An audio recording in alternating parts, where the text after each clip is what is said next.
You ever just stop and think about how wild it is that all our gadgets can talk to each other? I mean, your laptop, your phone, maybe even your refrigerator. They all just connect. It feels like magic, right?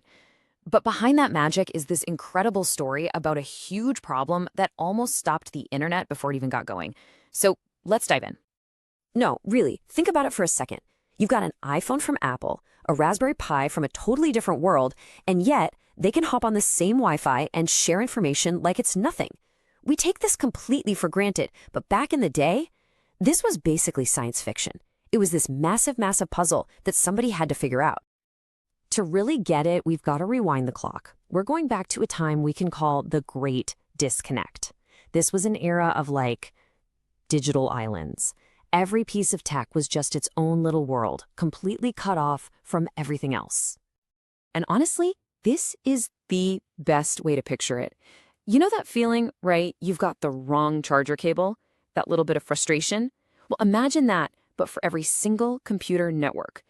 They were physically incompatible, digitally incompatible. It just didn't work, period. See, back then, it was kind of the Wild West.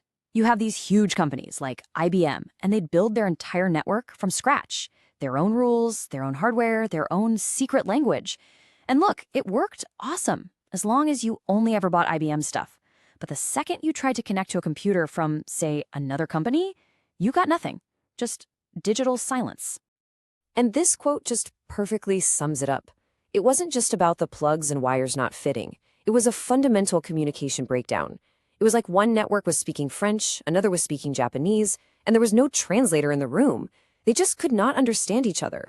So, as you can imagine, everyone pretty quickly realized this whole system was, well, it was a mess. It was totally unsustainable. If technology was ever going to actually connect the world, it needed a universal language, a shared blueprint, or in tech terms, a model that every single device, no matter who made it, could understand and follow. The quest was on. This journey really kicked off in the 60s with this simple but totally revolutionary idea. By 69, ARPANET proved, hey, this is actually possible.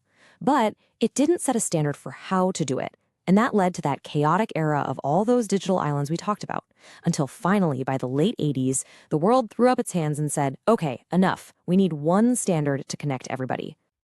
And out of this chaos, two major contenders stepped into the ring, ready to fight for the title of the Internet's universal language. In this corner, you had the TCP/IP model, and in the other corner, the OSI model.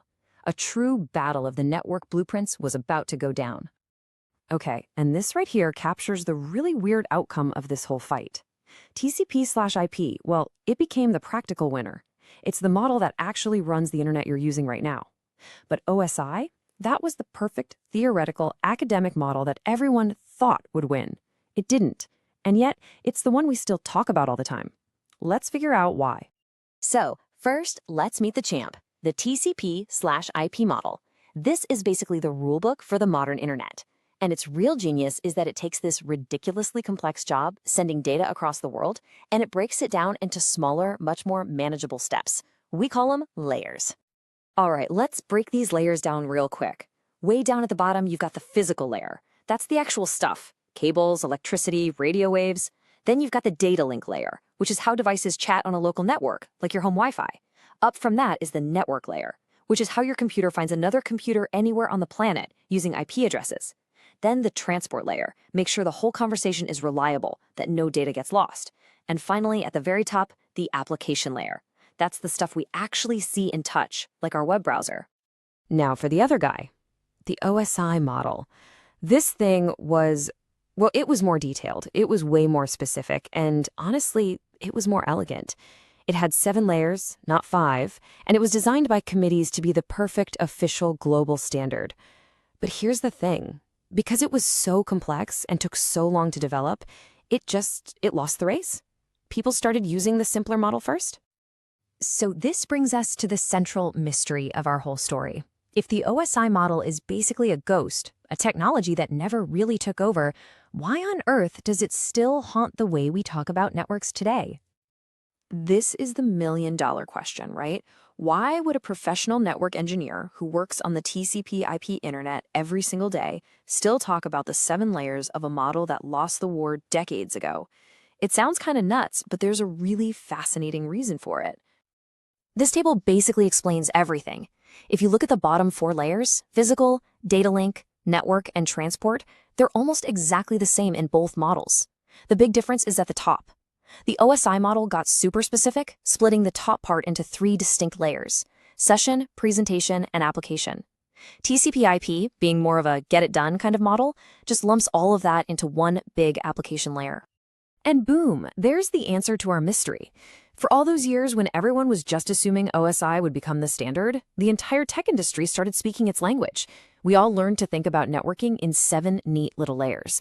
And even after TCP/IP actually won the war, the language just stuck. It was too baked into how everyone thought and talked. And this quote just nails it. When it comes to what's actually running things, TCP/IP is the undisputed king. But when it comes to how people talk about it, how they troubleshoot, how they think, OSI wins every time. An engineer will always call the application layer layer 7, using the language of the model that lost. So you might be sitting there thinking, okay, that's a neat little bit of history, but why does this ghost in the machine actually matter to me today? Well, it turns out understanding this is incredibly practical, especially if you're into technology at all. For one, all that extra detail in the OSI model is amazing for learning and for figuring out what's broken. When your internet goes down, an engineer's first thought is, okay, is this a layer 2 problem with the local network or a layer 3 problem with the wider internet? It's just how they talk.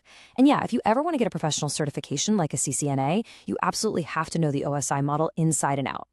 So to help you remember these 7 famous layers, here are 2 classic nerdy memory tricks. If you're going from the top down, it's all people seem to need data processing.